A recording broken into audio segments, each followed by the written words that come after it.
बिस्मिल्लाहिर्रहमानिर्रहीम। अस्सलाम वालेकुम। आज 5 मार्च और दिन है मंगल का। इससे पहले दो वीडियोस में मैं आपको दो बड़ी डेवलपमेंट्स बता चुका हूँ इस्लामाबाद हाई कोर्ट से। एक जस्टिस तारिक महमूद जहांगीरी साहब का बेंच से अलग होना, डीसी इस्लामाबाद के मामले पर बेंच टूट जाना। दूसरी डेवलपमेंट मैंने आपको बताई थी इमरान खान साहब के साइफर केस और तोशाखाना केस में जो समाअत का हवाल था कि तेजी से चीज़ें आगे बढ़ रही हैं और हुकूमती जो कोशिश थी कि एडजर्न हो जाए मामला बगैर किसी डेवलपमेंट के, वो अभी उनकी कोशिश नाकाम हो गई।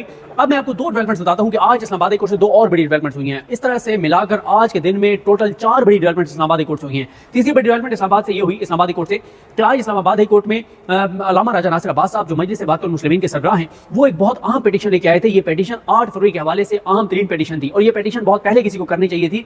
ये पिटीशन तहरीक इंसाफ को करनी चाहिए थी, लेकिन आज ये पिटीशन की अल्लामा राजा नासिर अब्बास साहब ने। और मैं जब तनकीद करता हूँ पीटीआई की लीगल टीम पर, तो उसकी वजह यही होती है कि पीटीआई बहुत सारी फ्लॉज छोड़ जाती है, बावजूद इसके कि उनके पास बड़ी तगड़ी लीगल टीम है, बहुत से वकला हैं, बावजूद इसके कि उनमें से अक्सरियत सिंसियर हैं, पार्टी के साथ सिंसियर हैं, इमरान खान साहब के साथ सिंसियर हैं। लेकिन मसला यह है कि वो कई ऐसे बड़े बड़े ब्लंडर्स कर जाते हैं जो कि उनको नहीं करने चाहिए। अब आप देखें कि आज अल्लामा राजा नासिर अब्बास साहब ने जब इस मामले को चैलेंज किया कि इलेक्शन कमीशन ऑफ पाकिस्तान को 14 रोज में फॉर्म 45 जारी करने चाहिए थे, नहीं किए। अब उस हिसाब से 21-22 फरवरी तक हर सूरत में फॉर्म 45 अपलोड होने चाहिए थे, जारी होने चाहिए थे, नहीं हुए। अब आप देखें कि 22 फरवरी के बाद आज 5 मार्च को ये केस आया इस्लामाबाद हाई कोर्ट में। जैसे ही इस्लामाबाद हाई कोर्ट में आया, आमिर फारूक साहब ने एक दिन के लिए उसको एतराज़ात दूर किए, कल सुनेंगे, लेकिन पता चल गया, कांपें टांग गई, पता चल गया कि ये इतना आसान नहीं है मामला। फिर जल्दी जल्दी फॉर्म 45 जारी करने पड़े और ऐसे जारी किए कि तबाही और बर्बादी फिर गई हर तरफ। हर चीज सामने खुलकर सामने आ गई कि जनाब ये तो सारी ड्रामे जितनी जल्दी में वो किया गया कि 0 को 9 बना दिया गया, एक के पीछे, यानी मिसाल के तौर पे 100 वोट हैं तो एक लगा के 1100 कर दिया, 200 वोट हैं तो 2 पीछे लगा के और जो है वो वोट 2200 कर दिए गए। तो ये सारी चीज ब्लंडर इसलिए हुआ कि जल्दी जल्दी करने पड़े, क्योंकि पीछे ये मामला था कि इस्लामाबाद हाई कोर्ट ये मामला पहुंच गया था, क्लियर ये मामला था, कैटेगोरिकल मामला था, फरार इससे मुमकिन नहीं था। तो इसलिए इन्होंने जल्दी जल्दी वो जारी किया और इनसे हमाकत ये हो गई कि जल्दी में ये बहुत बड़ा ब्लंडर कर गया और उस बड़े ब्लंडर में अब चीजें जो है वो सारी एक्सपोज हो गई हैं, सारी चीजें जो है वो सारी वारदातें जो है वो पकड़ी गई हैं। अब दूसरा मामला ये था कि आज 2 रुकनी बेंच था, जस्टिस मियां गुल हसन औरंगजेब साहब और उनके साथ जस्टिस अरबाब मोहम्मद ताहिर साहब।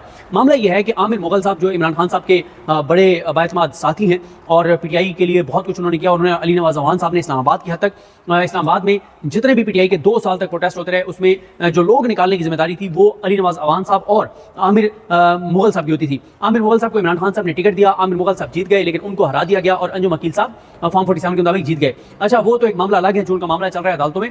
लेकिन जो दूसरा एक इंपॉर्टेंट मामला था वो ये था कि आमिर मुगल साहब जो हैं वो 6 फरवरी को जाते हैं वहां पे अपनी जमानत करवाने के लिए, जमानत कबल गिरफ्तारी करवाने के लिए जाते हैं एटीसी कोर्ट में। अबुल हसनात जुल्कुरनैन साहब जो जज हैं, जो साइफर केस में भी जज हैं, जिनके फैसले का बड़ा आज भी पोस्टमार्टम किया फैसल सलमान सफदर साहब ने अबुल हसनात साहब के, क्योंकि साइफर केस में उन्होंने इमरान खान साहब को, शाह मुकर्रम साहब को सजा सुनाई। वो भी बड़े कहानी है कि उन दोनों को कहा कि इधर देखो मेरी तरफ, तुम्हें भी 10 साल सजा देता हूँ, तुम्हें भी 10 साल सजा देता हूँ, और इस तरह से उन्होंने सजा सुनाई। अब उन्हीं अबुल हसनात साहब जो हैं वो एटीसी के जज हैं, इस्लामी दहशतगर्दी अदालत इस्लामाबाद के जज हैं। उनके पास गया मामला, 3 आमिर मुगल साहब की जो जमानत की दरखास्त है वो उन्होंने डिस्पोज ऑफ कर दी। लेकिन हुआ क्या, वो ये कि जब आमिर मुगल साहब वहां से चले गए, एक केस में उन्होंने जो है वो तारीख डाल दी, तो वो जब चले गए तो फिर उनको पीछे से फोन किया गया कि जज साहब आपको दोबारा बुला रहे हैं। उस वक्त तक वो जा चुके थे, तारीख पड़ चुकी थी। अब हुआ ये कि जज साहब ने क्या किया कि जब वो एडजर्न कर चुके थे, तारीख दे चुके थे, उन्होंने जज साहब ने क्या किया कि जज साहब ने आमिर मुगल साहब की जमानत जो है वो उन्होंने मुस्तरद कर दी और उनके जो है वो गिरफ्तारी का हुक्म दे दिया। अब इस मामले में जो हुआ, इस मामले में ये हुआ कि बड़ा हैरान कौन था कि एक बंदा या तो आया ना आया होता, आप उनकी जमानत खारिज कर देते। ये क्या बात है कि आपने उनकी जमानत खारिज कर दी है। दूसरी बात यह है कि अगर वो नहीं आया था तो आपने 3 केस डिस्पोज ऑफ कैसे कर दिए, और वो 3 केस इस तरह से डिस्पोज ऑफ किए कि उसमें कहा गया कि जनाब वो इनकी गिरफ्तारी मतलूब नहीं है तो डिस्पोज ऑफ कर दिए। एक में जो है वो उनकी वो कर दिया गया कि उनकी जमानत खारिज कर दी गई। इसमें जज साहब के कंडक्ट पे सवालात उठ गए। आईओ ने भी बयान दे दिया, आईओ ने भी बताया, जो आईओ था पुलिस का, उसने ये बयान दिया कि बिल्कुल आमिर मुगल उस दिन आया था। ये मामला आज जिन 2 जजेस के सामने आया, उन्होंने कहा कि इस केस का जो फैसला है उसमें कंसिक्वेंसेज होंगे, नताइज होंगे जज के लिए। ये वो जज हैं जो एटीसी के जज हैं, जिनके पास दर्जनों बीसीओ इमरान खान साहब और पीटीआई के केसेस हैं, लेकिन मेन केस उन्होंने जो फैसला किया वो साइफर केस का किया है। अब इसमें अदालत ने आज जो है वो पीटीआई के वकला से रिकॉर्ड मांगा है। शोएब शाहीन साहब भी पेश हुए, नियाजुल्लाह नियाज़ी साहब पेश हुए, और नियाजुल्लाह नियाज़ी साहब ने बड़े जबरदस्त अंदाज से उन्होंने अदालत को ब्रीफ किया कि उस दिन हुआ क्या था, हर चीज बताई है। और फिर एक चीज और बताई नियाजुल्लाह नियाज़ी साहब ने, उन्होंने ये कहा कि इस केस में 7 लोगों की जमानतें पहले कंफर्म हो चुकी हैं, तो जब 7 की जमानतें कंफर्म हो चुकी हैं तो इनकी भी जमानत कंफर्म होनी थी, इनकी तो जमानत खारिज हो ही नहीं सकती थी, मुस्तरद हो ही नहीं सकती थी। दूसरा उन्होंने सारे उस दिन का एक्सप्लेन किया कि उस दिन क्या हुआ था, कैसे हम गए, कौन कौन था, सारी चीजें नियाजुल्लाह नियाज़ी साहब ने बताई। अदालत ने बड़ा गौर से उनको सुना और फिर जजेस ने आप न्याजुल्लाह न्याजी साहब से कहा है कि आप हमें मुकम्मल रिकॉर्ड दें कि किस किस तारीख को किन किन की बेलें कंफर्म हुई हैं, और वो हमें 3 FIR बताएं जिनमें जमानतें कंफर्म की गई हैं। पुलिस के आईओ वहां पर मौजूद थे, उनसे पूछा गया कि आपको उनकी गिरफ्तारी क्यों चाहिए, उनका पिस्टल रिकवर करने हैं, गाड़ी को जलाई गई है, लैपटॉप को जलाए गए हैं। उन्होंने कहा अच्छा आपने जलते हुए लैपटॉप इनसे रिकवर करने। तो इस तरह के उन्होंने एक तरह से बड़े सख्त सवाल भी किए आईओ से। लेकिन असल ये जो मामला है वो जा रहा है जज अबुल हसनात सिकंदर जुल्करनैन साहब की तरफ, जिन्होंने साइफर केस तेजी से चलाया, जिन्होंने इमरान खान साहब का हक के दिफा खत्म किया, जिन्होंने इमरान खान के वकला को माइनस करके साइफर केस में और सरकारी वकील लगाया और उनके जरिए मलिया मेट कर दिया सारा इंसाफ का मामला और सारी चीजें।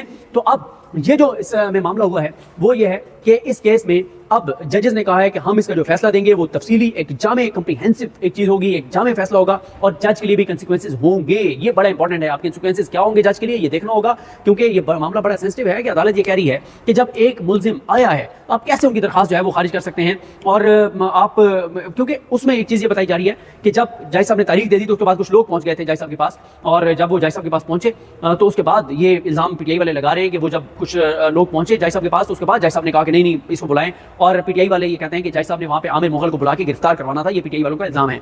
अब ये बातें जब PTI वाले कर रहे हैं, अगर वो उस दिन के ऑर्डर्स सामने ले आते हैं कि 3 ऑर्डर्स जिसमें उनकी दरखास्तें जो है वो दरखास्त जमानत की दरखास्तें निपटाई गई हैं, ये कहकर के उनकी गिरफ्तारी मतलूब नहीं है, और दूसरी तरफ एक में जज साहब ने उनकी बेल खारिज कर दी है, तो जज अबुल हसनात सिकंदर जुल्करनैन साहब के लिए बड़े कंसिक्वेंसेस हो सकते हैं। वो क्या क्या होंगे उसके लिए कुछ कहना कबल वक्त है, लेकिन ये वो जजेस हैं जो अपराइट जजेस हैं। अरबाब मोहम्मद ताहिर साहब भी वो भी ज़ाहिर है ज़बरदस्त जज हैं। अरबाब मोहम्मद ताहिर साहब वही हैं जिनके पास मामला आया था बिशारत राजा साहब के भाई वाला, और रात तक उन्होंने बैठ के उनके भाई को बाजियाब करवाया था। अरबाब मोहम्मद ताहिर साहब वो जज हैं जिनका आपको याद होगा जिन्होंने इस्लामाबाद में बल्दियाती इंतखाबात कराने का हुक्म दिया था, लेकिन फिर क्या हुआ था, फिर इंटर कोर्ट अपील आई, फैसला उनका मुअत्तल हुआ और आज तक इस्लामाबाद में बल्दियाती इलेक्शन नहीं हुए। हालांकि अरबाब मोहम्मद ताहिर साहब हर सूरत में इलेक्शन कराना चाहते थे, बल्दियाती इलेक्शन ऑर्डर भी उन्होंने कर दिया था, लेकिन नहीं हुआ। तो ये देखिए इस सारी सूरत हाल में मैं आपको बताऊं तो मुझे चीज़ें बड़ी चेंज होती हुई नजर आ रही हैं कि अदालतों के सब्र का पैमाना लबरेज हो गया है। जाहिर है चीफ जस्टिस आमिर फारूक साहब वो बड़ा तहम्मुल से और बड़ा वो और तरह से चीज़ों से को देखते हैं, उनका ऑर्डर उस तरह से नहीं है जैसे उनके अलावा बाकी तमाम जजेस के हैं।